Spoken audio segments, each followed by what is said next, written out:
तक हम पहुंचा रहे हैं जहां पर ये शपथ ग्रहण आज होना है और इस शपथ ग्रहण को लेकर के जो बड़ी खबर सामने आ रही है, जेडीयू के 15 मंत्री होंगे। नीतीश मंत्रिमंडल का ये फॉर्मूला आप तक पहुंचा रहे हैं। इसके साथ साथ एलजेपी आरवी के 2 मंत्री ब्रजमोहन सिंह जी ब्यूरो चीफ हमारे साथ पटना जुड़ रहे हैं। ब्रजमोहन जी, ये जो मंत्रिमंडल का फॉर्मूला चेहरे को लेकर के आपके पास क्या खबर है?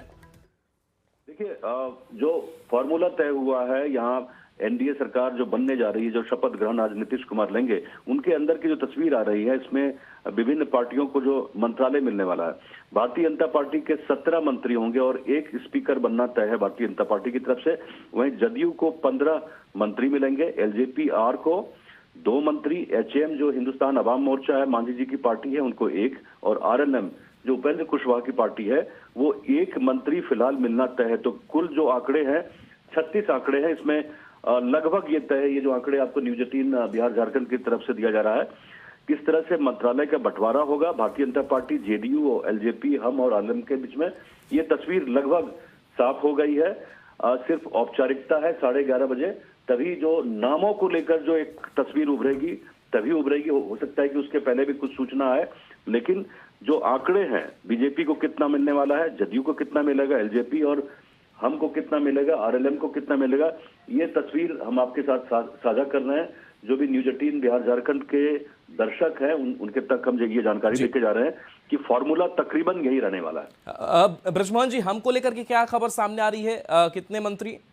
देखिए, हम के 1 मंत्री होंगे, राष्ट्रीय लोक मोर्चा के 1, एलजेपी के 2, जदयू के कोटा से 15 मंत्री बनने वाला है और बीजेपी से 17 मंत्री बनने वाले हैं। और जो स्पीकर होगा वो भी भारतीय जनता पार्टी के कोटा से होगा। ये फॉर्मूला एनडीए के घटक दलों के बीच में तय हो गया है और इस पर जो दिल्ली के बड़े लोग हैं उनकी तरफ से मुहर लगा दी गई है। जी बिल्कुल। और शपथ ग्रहण की अगर बात करें तो क्या जब कैबिनेट विस्तार होगा तब इन चेहरों को जगह मिलेगी खरमासबाज, जिसकी चर्चा भी हो रही है, या फिर आज की क्या संभावना है?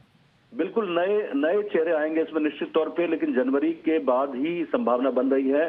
खास करके संभावना ये है कि महिलाओं को ज्यादा से ज्यादा इसमें भागीदारी दी जाए, क्योंकि महिलाओं की जो हिस्सेदारी रही है वोटिंग परसेंटेज मिलने में, वो काफी ज्यादा रही है।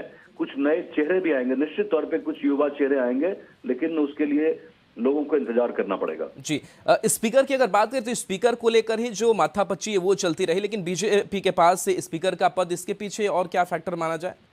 देखिए, बीजेपी लगातार, चूंकि नंबर्स भारतीय जनता पार्टी के ज्यादा हैं, सदन के अंदर में नंबर ज्यादा है, तो 2 चीजों को लेके थोड़ा सा कवायद चल रही थी कि गृह मंत्रालय किसके पास रहेगा, स्पीकर किसके पास रहेगा। तो सहमति यही बनी है। स्पीकर का चूंकि पद काफी महत्वपूर्ण है, सदन जब आप चलाते हैं तो स्पीकर एक बहुत ही की मेंबर होता है पूरे विधानसभा का, और स्पीकर की भूमिका बहुत अहम हो जाती है क्रूशियल मौकों पे। कुछ खास मौकों पे स्पीकर की भूमिका काफी ज्यादा महत्वपूर्ण होती है, इसलिए सहमति बनी है कि भारतीय जनता पार्टी की तरफ से ही स्पीकर तय होगा।